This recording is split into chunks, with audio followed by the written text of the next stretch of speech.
Jean-Marie Gorce, I'm professor at INSA Lyon, and I'm also associated to INRIA as a leader of the Maracas group in Lyon. And then I will talk about CSI, so it's very connected to the former presentation. I will not go toward the IRS. I will just mention the word because today it's not possible to do a presentation on physical layer without mentioning IRS, but I will not focus on that. I will come back on some past contributions and more recent contributions about some techniques about how to avoid the explosion of the quantity of information we need to transmit in a wireless network.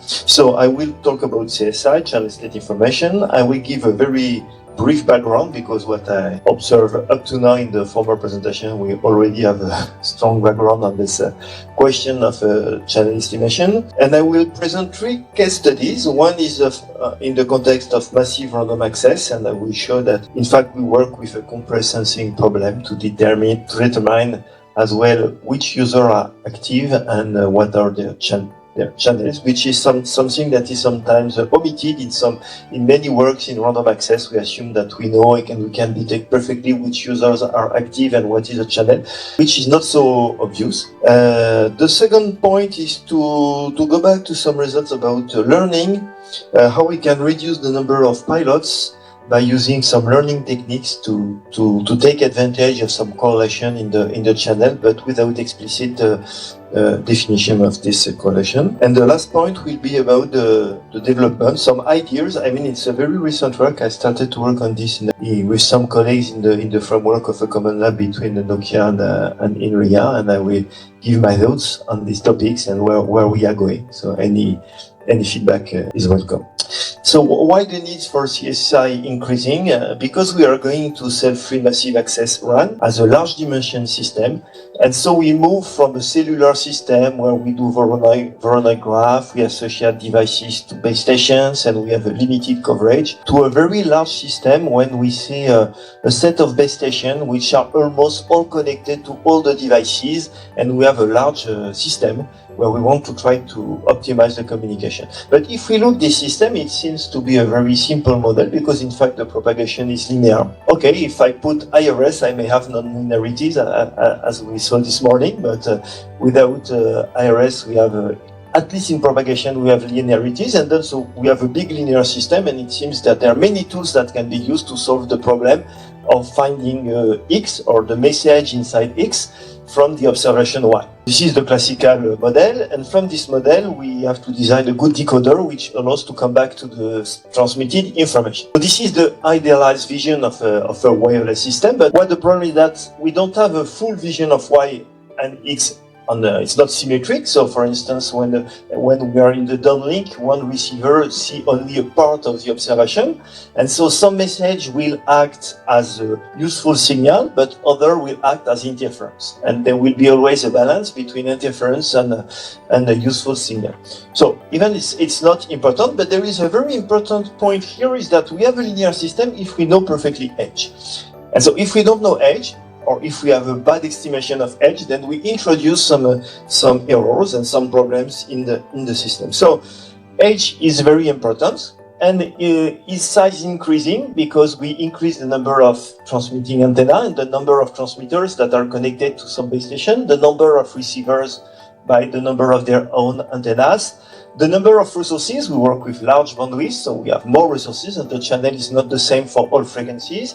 And we have also a time variation, and we need to update the channel, especially when we have mobility and also interference variations, due to the fact that all the transmitters do not transmit for a long time, but transmit only short packets. So there are also the complexity, as we said before, by IRS, self-free, joint communication and sensing. So we need more and more information on the channel itself, and I guess that sensing the channel itself becomes almost as much important as transmitting data, especially when we are moving to control networks. So for instance, for IoT, we want to transmit small quantity of information. So as we reduce the information quantity, the part of the pilots becomes more and more important. And so this is a key point that may be a main limitation for the future networks, for vehicular communications, for IoT, for so on. We want to transmit many small packets, but the price to estimate the channel becomes more and more important. And we also have a reliability and delay constraint, heterogeneous, and so measuring the rates, the capacity, as usual, is not sufficient. We are not interested by rates, we are interested by other metrics, like the delay for getting the information that we want to access. So it changed a bit the paradigm of the wireless networks, and of course the transmission conditions change continuously. It was already the case in classical network with mobility. Okay, well, the channel didn't change too much with the future generation, but what may change is that the speed at which we change, which not transmit, because we transmit small packets, so we transmit, we stop to transmit, and so on, and the interference itself become a non-stationary part of the problem. Okay, so that's the general problem. So there are different tools that we can use. One part is to use theoretical tools, as I would say, that we see just before, to provide some bound on the performance that we can reach. I did something on that, but I will not present that. I'm today more interested on some algorithmic solutions that we can try to elaborate to optimize the pilots, if we have pilots, the pilots that we have. And I will show three examples, as I said before. So the first one is about massive ground-free random access. So I assume that we have an IoT cell. Here I consider only one base station with multiple antennas. I have one base station, and what I would like is that if one node wants to transmit a packet, I don't need to do an handshake mechanism. I just want to transmit my packet and it's received. And I want that works with high probability with the maximal number of nodes. Which means that in this work I will separate the problem in a slotted version. So we have some slots. So we may assume that the base station may transmit some information like a beacon to synchronize the nodes. So it's reasonable to assume that we have a synchronized system. And then to transmit data, we will transmit a physical layer header, which will be basically a random code, or a code, maybe random, pseudo-random, pre-selected. But because we want to handle a massive number of nodes with only a few of them active, which is the quite important point here. We have many nodes, but only a few of them is active. And I will use a code. I cannot use orthogonal pilots or orthogonal codes because I will need too much resources to do that. So I need to use some non-orthogonal techniques. So they will transmit. All the nodes who have to transmit during the blue time will transmit some code, their own code, and then they will transmit together the data in the next step. And I will focus mostly on the first part. Of course, the data estimation is a problem, but there are some techniques with CEIC, with INSA, as Cedric used to work with, and the different techniques to use the redundancy and the transmission. But I just focus on how we can estimate which nodes are active. And in fact, the problem that we are trying to solve is the following. We have different users, which may be active or not. I don't know which one are active. I will observe the signal, that is the superposition of all the codes that are simultaneously active. And what I want to obtain is an estimation of the active set of users and their channel. Because if I know their channel, I will be able to decode faster the data. I assume that the channel is stationary over the duration of the slot. And so the scenario we consider is the uplink. We assume that we have a mono antenna node, so we don't have to do beamforming at the node. We just transmit with the antenna. Maybe some noise when I go on my left. I will try to stay here. And then we have a base station with multiple antennas, any number. And if we look at this system, in fact, this is the compress sensing problem, so which is quite easy to see. So we have a base station with K antenna, its coverage area, and the question is how many nodes we can handle with some header duration, or what is the good duration of the header for some number of users? Is the dual question. And what is the probability of a good detection of this user, and what is the quality of the estimation of the channel that we will get at the end of the process. So we have two kinds of unknown variables. Ones are discrete, which users are active, 0 or 1. In the first step, I can assume, and this is what many people do, we can assume that this distribution are Bernoulli, independent, and stationary. I will relax this assumption later, and in fact, what I will show in the paper we did recently, we will show that if we have some good other information and the statistics of the source, we can improve the detector itself by knowing this information. And we have some model of the statistics of the channel, which may assume to be independent, to be relay-like channels, and so on. And so when a device wants to transmit, it may choose a code. So there are different strategies. Each node may have a fixed code that has been selected in advance that we know, like an ID, or we may select randomly a code in a code book. This is a specific track of research. I will not go in this direction here. I assume that we have code. And then we have an observed signal. We can see as a matrix signal because we have two dimensions. We have the slots, because we have multiple slots, the symbols, sorry, because we have multiple symbols that are transmitted in the header, and we have the antennas. And from this observation, what we try to do is not to get the information, because we know more or less the code, but is to find which edge are active, which can be represented by the distribution of edge. If the node is active, we have a random complex normal distribution, and if the node is not active, we have 0. Okay, so this is the distribution of edge. And so based on that, what we see is this problem is a joint estimation detection problem, because we have to solve simultaneously to find the subset of active nodes which maximize the probability of this node to be active given the observation. And simultaneously, we want to estimate the channel, which may be a good approach, maybe a MMSE, based on the observation. And then we know we can express these probabilities, but they are complex probability, and finding the optimal decision is a very hard problem.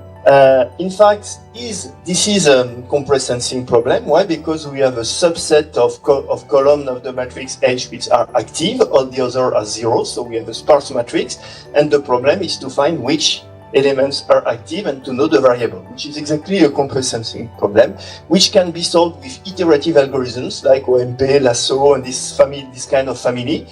The problem of these algorithms is that if you do an error, so basically in these algorithms you detect the stronger component, then you remove it, then you detect the second one, etc., and then you converge to the subset of active users. But if you do a mistake, if one code, then everything is wrong. So other kind of family are estimation, Bayesian estimation, which use a message passing. This is exactly the same structure as we use, for instance, in a LDPC decoder based on belief propagation. And the idea is to decompose the joint probability, because we have a Markov chain between the state, the channel, and the observation. So we can marginalize the probability, and we can build a graph that may be used for different message passing algorithms, belief propagation, approximate message passing. So for us, we use generalized approximate message passing for a part, but I will not go in details here. So we build a message passing receiver, and then we run the algorithm on this structure, and then we obtain a very good estimation of the subset of active user. So this technique is not ours, it has been proposed in the literature. What I want to introduce today is the fact that we have usually the assumption that the source statistics are independent. So the probability of a node to transmit is independent of all the others. But in many applications, it's not the case. For instance, if you have a system for intrusion detection or a fire alarm and something like that, then you have a bunch of nodes that may be active simultaneously and transmit at the same time. And so the third thing is we were looking for a way to introduce some correlate random states. So we use the copulatory to tune at the same time the correlation. So I will not go in details in the copulatory, but it allows to tune in somehow the correlation between the variable, and in parallel to tune the marginal distribution of each variable. So we can tune in a model what are the statistics of the data. And we have two things on this part. First, we use this model to generate correlation in the source transmission probability. And in the other way, we use also this model to extend. So instead to have some independent probability in the graph of the source, we have a correlation model which allows to introduce some dependencies. Again, it's like if you are familiar with coding theory in LDPC, you have some dependencies with the probability of the different bits related depending on the code. So this is something more or less that what we do. There are other techniques to generate correlated models. There are group sparsity models that exist in the literature, but they do group of sensors, and if a group is active, all the nodes are always active. So it's a very strict dependence, which is too strong in many applications. So the model that we introduce relax this strength of the correlation and allow to tune finely the dependencies in the data. The interesting result is that just to be short, is that if we know, so if we have some dependencies, so we have here we have strong correlation in the group. Here we have a low correlation. If we look at the basic model, which is this one, then it's good when there is no correlation because we assume independence in the state activity probability. But if there are dependencies, it becomes harder to find a good set because they have some dependencies that are not modeled. You know that in Bayesian estimation, if you use this in other contexts, the prior is very important. What we do here is we inject some prior in the estimation problem. So if the prior is good, it improves the performance. If we use group sparsity, it's very good here, like we have in red. But no, it's a bit better. This one is is the first one with homogeneity group. It may be very good here, but it's bad when there is no correlation. With the model we have, then we are able to have good performance, whatever the strength of the correlation of the model. The takeaway message is that if there are some correlation in the data and there is a way to learn it, it may be worth to use this information in the detector itself, not only for the data. So there is a strong interaction between data estimation, data observation, and system level optimization. They are not independent systems. So this is the first message. So first, if I do a short conclusion on the work, we use non-orthogonal pilots. So in this kind of work, we use like the pilots in the header, but we could use the same ideas in a classical, 4G or 5G transmission with some pilots that are spread over the frame, because in fact it's the same. It's just a different way of representing pilots versus data. Some questions are related to the choice of the codebooks, the size of the codebook, how many users we can use. We'll not talk about that today, but it's an important research direction. What I want to say today is that if we have some information on the data, then it may improve a lot the quality of the detection. So the next step is to see how we can learn this information from the data itself. So after the detection, can we improve the knowledge we have on the data and to inject this knowledge in the system to have a loop between model estimation and detection of the this. If we do that correctly, because we improve the performance, it means that we can consume less resources for the detection, because this is always a trade-off between the probability of detection you want to achieve. So the best is your algorithm for the detection. The lower is the quantity of resource you need to put in this effort. So it may contribute to improve the balance between pilots and data. So now another objective, I come back to a cellular system and a MIMO system. This is the work of the PhD of Mathieu Goutet. So we want to see if we can use some learning-based techniques to reduce the worst or the errors on the CSI on the transmission. I will show two very basic scenarios. So this work was done in 2021, 2022. Since this work, there are other works that have been done in the literature, but the idea remained the same. So for the first scenario, I'll consider one user. We may have multiple antenna at the base station, but I assume that I know the beam, so I don't work here on the beam, how to do the beam forming. I focus just on one point. Is can we improve? So we want to try to improve the use of one specific OFDM frame. So we will use bit mapping in each element in the grid, okay, like as usual.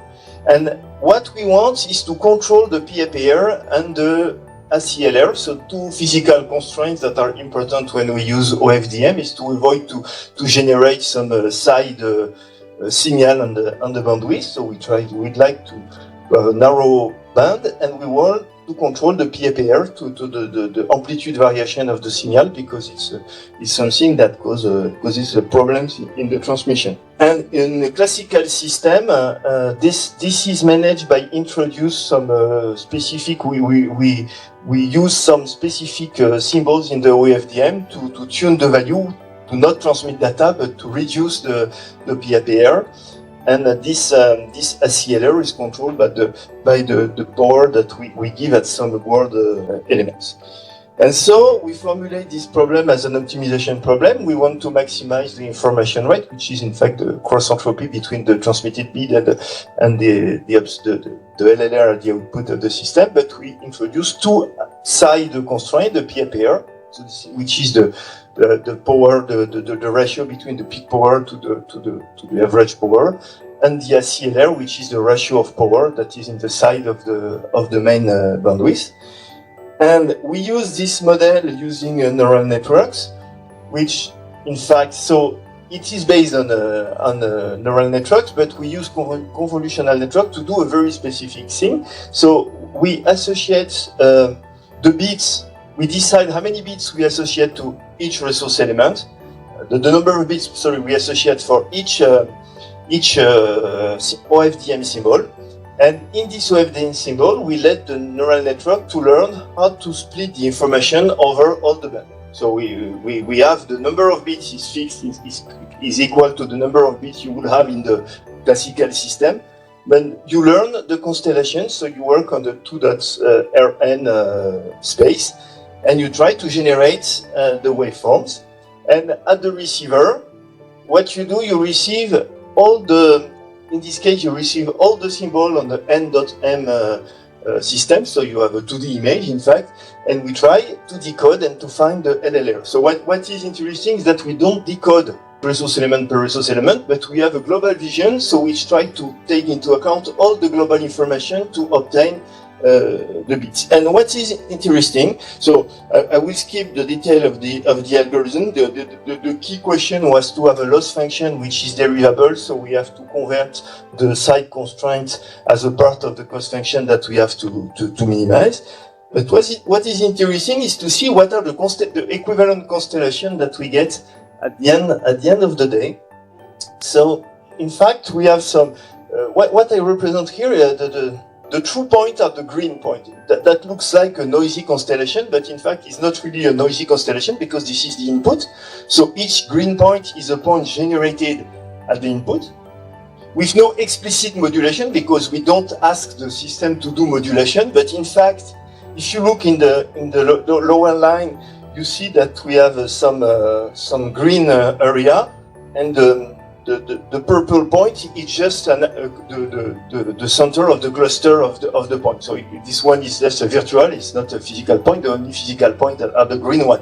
So in fact, he found something that looks like a modulation. But what we see is that we don't transmit always the same modulation, because depending on which point is associated to which point, we use this flexibility. So we introduce a noise in the system to control the two side constraints. So we introduce a noise, reduce the rate, but we increase the constraints, which allows to reduce the peak to amplitude power ratio, or to control the side power constraint. And if we increase the PAPR constraint here, for instance, so here we have a PAPR constraint which is not very strong, so we have constellation. And then if we go up, we see that we observe also an asymmetry in the power share, in the power repartition in the resources. I forgot to mention that here in vertical you have different carriers in the frequency. Here you are at the border of the bandwidth that is attributed to the application, and here you are in the center of the band. So if you increase the constraint on your system, you will not you will not split the resource homogeneously over all the bandwidth. And so you will put more power in the center, and we have also more variation of the reference modulation, which means that to compensate here we have a strong constraint, so we need to do more variations of the modulations to guarantee that we have a low PAPR, which introduce more noise. And to avoid to lose all the capacity, then we increase the power in some place, and we prefer to increase the power in the center of the bandwidth because the impact on the SCLR is lower. So in fact, the CNN is very efficient to learn constellation. Another point that we see here, we have no pilots in the system. So we don't impose some pilots in the modulation, and in fact, this is why that the modulation are non-symmetric. If you look at the modulation that are self-sufficient to allow to rotate the constellation, because we observe multiple samples, and then from the samples we are able to shift or to inverse the phase of the channel for the component. And the channel is not static for the frequency, so the CNN allows to compensate for the effect of the channel and is able to find the transmission. So in this system, we have a system which is pilotless, but I would prefer to use the word that is embedded pilots, because it's not really pilotless, because the fact that we have a specific structure and the modulation has a cost in terms of rate. Okay, because you have not the optimal constellation if you were thinking only in terms of transmission. But you embed the pilot, you embed the fade information by the structure of the modulation. I think this morning on the presentation on the ASK modulation, this is what I think it's you who presented. No, who presented this morning the ASK modulation? Okay. So this morning he talked about the asymmetry of the modulation, and I think this is exactly the same thing that we see here. Okay, and we also obtain constellation that obtain a much better average rate than the baseline if we have strong PAPR constraints. So in fact, by using some adaptive modulation, we are able to improve the spectral efficiency of the system without any pilots injected or introduced in the transmission chain. So that's an idea that could be reused in the transmission, as the presentation we had just before on the pilot. Do we really need pilots, or perhaps we may use some specific data structure which may help to get what we need is an information on the channel. Okay, so the second scenario is now multi-user. So we can work either in the uplink and the downlink. We have multiple antennas at the receiver and at the nodes and at the base station. And in a classical system, we have this receiver. At the reception, a key point is to estimate the channel of the user. Of course, we still need to estimate the channel, to do an equalization, then to do a demapping. The idea here to use a neural network is to not use neural network as a black box to replace everything, but to do a combination of what we used to do and what we do quite very well in classical system. This scheme is well known. Took years to be designed, and I think it's a good structure, but there are some specific tasks that we can try to improve. So in this work, we don't work with the transmitter. We assume that the transmitter is given by the standard, so we don't want to change the standard, and we just want to improve at the reception the work that has to be done in this context. And so the idea is to work especially on the channel estimation here, each brick independently for each user, and to work again on the demapper. And if we do that, so the idea here is that basically we can estimate quite correctly the age, so the estimation of the channel at the pilot, but because there is channel variation, there is channel aging, at different points we have an error of the channel estimation, and in classical transmitter we use also an estimation of this error to compensate for the transmission and to correct the estimation of the bit. What we will try to do is to replace this error correction by a CNN-based structure, which will introduce some learned correction to the channel estimation. So we keep all the classical pilot structure, etc., and we just correct the channel estimation by a convolutional network. So it's just like, I would say, it's a classical transmission aided by machine learning and not a full machine learning system.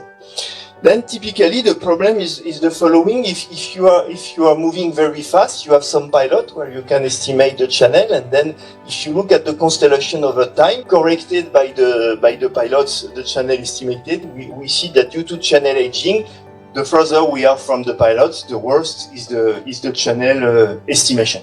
And depending on the channel, we may have some good correction of this effect, but usually we use a model-based approach, so we assume some properties of the channel to do the compensation, or we just do an interpolation. What we will do here, we use a machine learning. So the idea is to say we will not learn the constellation or the mapping symbol by symbol, but we use all the symbols received to learn simultaneously what is the best demapping of all these symbols. And if we do that, in the case we have a low, in both cases, when we have low of fast channel, so we use a classical channel models, then we see that we approach the optimal case with perfect CSI. And so with the estimation of the ML receiver, full ML receiver with the ML channel estimation and the ML unmapping, we are able to approach the optimal limit of the system. Right. So we think this to improve the performance, but we could also say that if we are able to predict the channel variations, we can also reduce the number of pilots we need, because thanks to this approach, we have a better evaluation of the channel, and so we can try to reduce the pilot. So this is just to say that in the context of the initial question, how many pilots we need to know, etc., you see that depending on the technique that you use at the decoding, it may impact a lot the requirements in terms of pilots.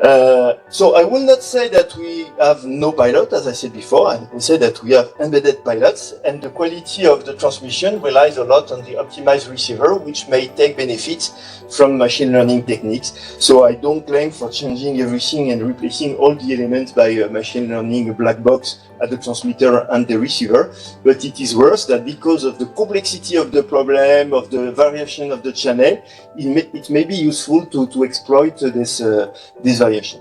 Of course, today we didn't work a lot on the balance of this performance with the computational complexity, and so the question is, what is the size of the network that with the neural network we need to use? What is the computational cost? What is the benefit of that? And so this is a research direction that should be important to follow. Okay, and now the last problem is more prospective, as I said. So this is something I'm working currently with Luca. Is a future PhD student. He just did a master right now, and Dan is started his PhD in federated learning, but he has connection with this work. So now the problem that I'm looking here is I have a base station. Again, it's always the same. We have multiple antennas, the transmitter and at the receiver. We assume that in the classical system, we want to do some multi-user transmission at the base station, so we need the information of the channel. If I want to do beams, as we mentioned also for the IRS, if I want to do something, I need to know in advance the channel. The channel is varying over time, is varying over frequencies, and even we have a very large, more and more quantity of information, because we have two dimensions, the number of antennas, the transmitter, the number of antennas of the receiver, the frequency, and this system is also evolving over time. So there are many parameters to estimate, and how we can transmit these parameters, so we have to feed back this information to the base station. We cannot transmit the whole information, so we have to select some information, that the one that is the most useful for the construction of the beams. So the first solution that is not ours is, for instance, using again a neural network like a CSI net. The idea is to do an autoencoder. With an autoencoder, you can compress the observation. So the observation is the 3D or 4D matrix of the channel. We can do some pre-coding or pre-processing of the image, because we know that in the delay angle representation there is less information to encode, so we can use a specific representation of this channel, and then we can use an autoencoder to try to compress this information in few bits. So the compression is very strong. We want to do a very small feedback to the base station, and then at the decoder we can decode from the observation. So we can learn this system with the encoder and the decoder as an autoencoder, and we can use extensive simulation of many channels with many conditions to try to find a good autoencoder to compress the information flow between the users and the base station. So this This is more or less the state of the art. So now the question is working with a global model a good idea? So for the moment, there's some good result in the literature, but the model is quite big. So could we reduce the size of this network if we will go to some personalization of the model, and we want to try to adapt this model to the specific situation of the base station or a user? So we want to do something that is able to learn about the model over time. What is the good size of the model? What is the good level? So I will show an example of what we are trying to do. And the key idea is the trade-off between generalization and personalization. If you do full generalization, you find a model that generalize very well and may be used anywhere as like a magic encoding that works for anyone. Or you may want to try to adapt this model over time. The objective is we expect to reduce the size of the model because it is more appropriate to some nodes. So some ideas is to use federated learning. So for those who are not familiar, federated learning is a technique of learning of some parameters. So it's classical in machine learning. You have a model, you have a local model. The basic example is for hospitals where you have an image database. You want to learn something on this image, but you don't want to share the data. So you just share the parameters of the model. So locally you learn some parameters. You transmit the parameter of some variation of this model to a global center, which aggregate the information for all the users and transmit back the global information. Then you update the model and you work with some gradient. You do like a global gradient descent, and if your function is additive, then you can show that you can converge to the optimal of the global functions. I will not go too much in details. One important thing is that if you consider that you have a global model, if you have a local agent that tries to optimize this model, so for us to change the parameters of the model, you will move over time from your own, and each agent will move from its own observation at some point, and at some periodic time, you transmit the model to the central node, which aggregates the updated model and compute the average model, basically to send back the information to all the user. Some critical questions, and for how long I can let the user working from their own to avoid too much distance between the current model. But if I update all the time, I will spend and I will consume a lot of communication resources just to update the model. So if we go for the CSI net problem, the problem is not just to plug the federated learning in this problem, and this is what I want to show, because in our problem, if I run the CSI net from extensive simulation, I will get some parameters. So I know each node knows how to compress its data, can send its data to the base station. The base station reconstruct the H, because I remind that what we try to compress is the channel. So we can have a good model on the channel, and based on this channel, we can do a joint precoder to beam forms on the users. The objective is to have low rate channel quality indicators. But in fact, so we need an additional control channel, because if we want to update the model, that we need to add. So I wanted to reduce the information, but I start to add a new channel to share information about the model. So I really need to take care that this information will not be larger than the benefit I will get from this model, if I want something that is adaptive. So at the beginning, when the mobile comes in the area of the cell, I can give him the model, and I could give him only the encoder, but if I want to be able to update the model, I need to give him also the decoder, because the only place when I can control the quality of the H estimation is at the transmitter. Because if I have to transmit the model to the decoder to the base station, I will lose everything, because I have to transmit what I wanted not to transmit. So I need to share the full model to the node. Each node has two strategies. First, he can say, okay, I will try to update the encoder and the decoder, but I cannot move, because if I change the encoder and I don't say how the decoder has to be changed at the decoder, it may be problematic. So I can just learn batch after batch. I can learn some direction where I should go to optimize the network, but I continue to use the initial model. Or I can try to optimize the encoder, but for a fixed decoder. So I change a bit the optimization problem, I fix the decoder, and I look locally if I can improve the encoder for the decoder fixed by the base station. In this case, I can do an iterative optimization of my encoder because I don't need to change the decoder. So there are two options. And sometimes when I go to some points and I have a new model, so here encoder, decoder, here a new encoder but with the same decoder, I can share this information with the base station, and the base station can update the information and send back to the user a new model that has been observed from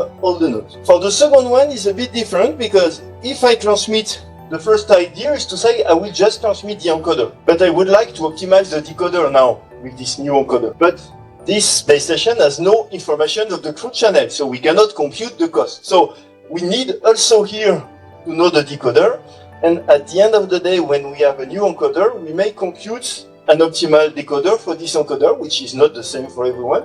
And so we will send a delta theta on these decoding parameters, which may average also and optimize the decoder. So we see that there is a price probably to transmit all this information. And at the end of the day, whatever the solution, we have to broadcast the model. Something that we can use is that we use the broadcast mode, because we broadcast the model for everyone, so the cost is not probably not expensive.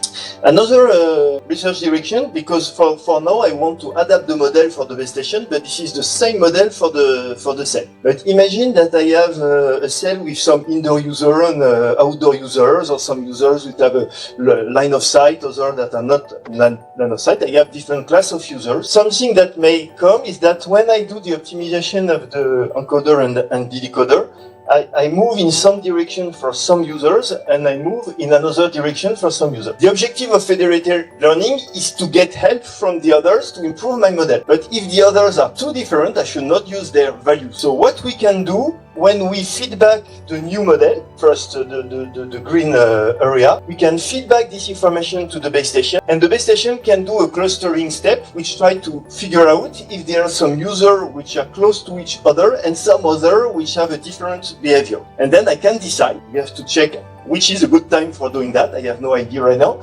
but you can try to clusterize and to determine that some users are in some category and other users are in some category. So what we want to do is to do a federated learning with personalization, and we want to converge eventually to a system where we have multiple models for the channel state. And then we can update different models. Each node knows only its current parameters, and we can continue the process after as we did before. So that's the roadmap. Now, something that we can also investigate in this domain is why do we know the channel here? We need the channel to do a joint precoder. For now, we try to minimize the distance between the estimated age and the true age.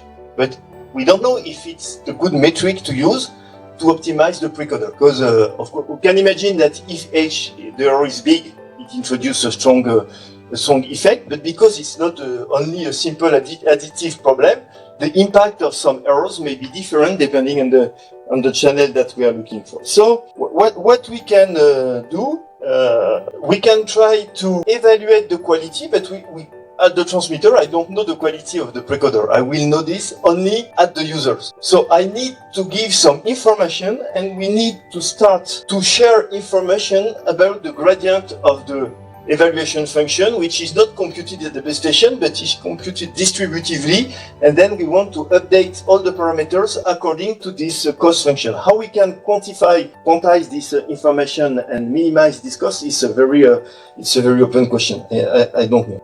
And this is more or less what we could call goal-oriented compression, because the idea is to say at the base station, I don't want to encode or to decode at the base station with respect to a minimization of the channel estimation, but with respect to the optimization problem, which is to maximize the quality of the transmission. And we can see the system as a distributed learning system, which has some part of the cost function discomputed at some part, some parameters that are located in some parts, and we try to propagate a minimal information, a minimal number of bits, to guarantee that we can converge to a system that is optimal from the system point of view and not just for channel estimation, which is in the roadmap, but it's a complex problem. So the problem is not just about using distributed learning, but how to combine optimize learning and communication and feedbacks. I believe that it's important to consider all these problems all together and not to see them as a separate problem. Also, the problem is complex because the performance metrics are multiple. We have multiple service constraints, we have cost, bandwidth, resource, energy, computational load, and so on. So it's a complex problem to be formalized. And as you can imagine from the illustration I gave, I know that it's not a final work with the proof of the performance, but the idea is to say that what we are trying is to find a good trade-off between generalization and personalization in this system.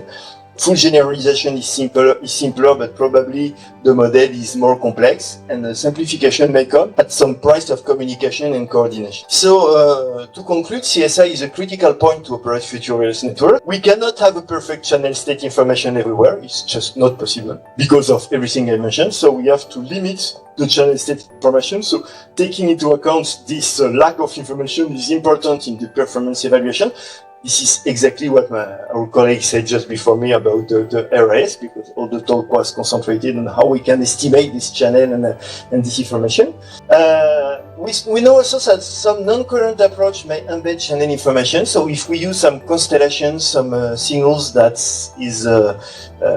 contain itself the possibility to find the symbol, may help and reduce the need of CSI. And joint multidimensional processing, like in time frequency antenna, as we did in the learning-based approach, instead of decoding each symbol independently, considering all the decoding problems jointly, is much more efficient because you have intrinsically in this approach, you have the dependencies in the channel evolution. You learn a lot from the statistic of the channel if you consider the problem as a whole, but it costs also more in terms of computational load. So now the extension of this kind of scenario in the context of SAFE-free and IRS would be fundamental, I guess, but it's very far to be even well formulated so far. So there is a long road of research in this area to combine learning, transmission, and control. Now, to have a really controlled system for information, I would say for small information quantities in a distributed network. Thank you. Long live India and France friendship.